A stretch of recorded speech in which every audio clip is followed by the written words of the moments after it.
वैसे तो भारत कई धर्मों का देश है, जो यहाँ की सबसे बड़ी खूबसूरती भी है, लेकिन कभी कभी यहाँ धर्म के नाम पर दंगे और झगड़े भी देखने को मिलते हैं। हाल ही में हरियाणा के नूंह में हुए हिंसा इसका ज्वलंत उदाहरण है। इसी तरह मध्य प्रदेश के एक गांव में भी धर्म की बुनियाद पर टिका एक नया मामला चर्चा में है। ये मामला मध्य प्रदेश के अशोकनगर जिले की ग्राम पंचायत दौरा के ग्राम धतुरिया का है, जहां सरपंच और ग्राम सभा के लोगों ने मिलकर गांव में एक बैनर लगा दिया, जिसमें लिखा है कि गांव में ईसाई और मुस्लिम व्यापारियों का प्रवेश वर्जित है, कृपया अपना आधार कार्ड लेकर गांव में प्रवेश करें। इसके बाद ये पोस्टर और बैनर सोशल मीडिया पर सुर्खियां बटोरने लगा, जिसके मद्देनजर गांव में नायब तहसीलदार समेत पुलिस प्रशासन ने गांव में पहुंचकर बैनर को हटवा दिया। इसके साथ ही गांव के लोगों को आश्वासन दिया कि अगर इस प्रकार की कोई घटना होती है तो पुलिस प्रशासन कार्रवाई के लिए तैयार है, इसलिए आपको चिंतित होने की जरूरत नहीं है।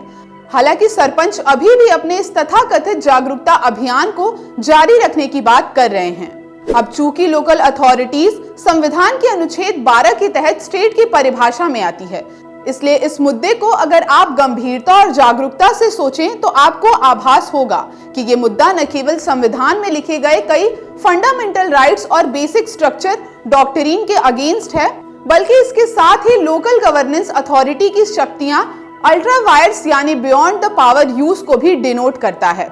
इसके अलावा इस तरह की एक्टिविटीज मूल कर्तव्यों का भी उल्लंघन है। शुरुआत करते हैं बेसिक स्ट्रक्चर से। दरअसल भारत के संविधान की प्रस्तावना ये बताती है कि भारत एक पंथ निरपेक्ष राष्ट्र है। इसके बाद केशवानंद भारती, SR बोमई समेत कई केस में सुप्रीम कोर्ट का डिसीजन भी कहता है कि पंथ निरपेक्षता संविधान का बेसिक स्ट्रक्चर है, जिसका सीधा मतलब है इसके अगेंस्ट में राज्य की ओर से कोई नियम कानून नहीं बनाया जा सकता है। इस तरह का नियम गांव में बनाया है,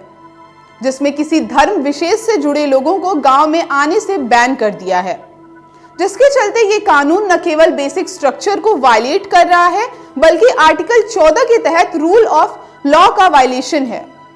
और आर्टिकल 15 के भी अगेंस्ट है, जिसके मुताबिक राज्य किसी भी नागरिक के साथ जाति, धर्म, लिंग, जन्म स्थान और वंश के आधार पर भेदभाव नहीं कर सकता। इसके अलावा अनुच्छेद 19 भी ये प्रावधान करता है कि भारत नागरिक पूरे भारत क्षेत्र में स्वतंत्र रूप से घूम सकते हैं और इस अधिकार को किसी भी नागरिक से बिना किसी रीजनेबल रिस्ट्रिक्शन वाले कानून से छीना नहीं जा सकता है।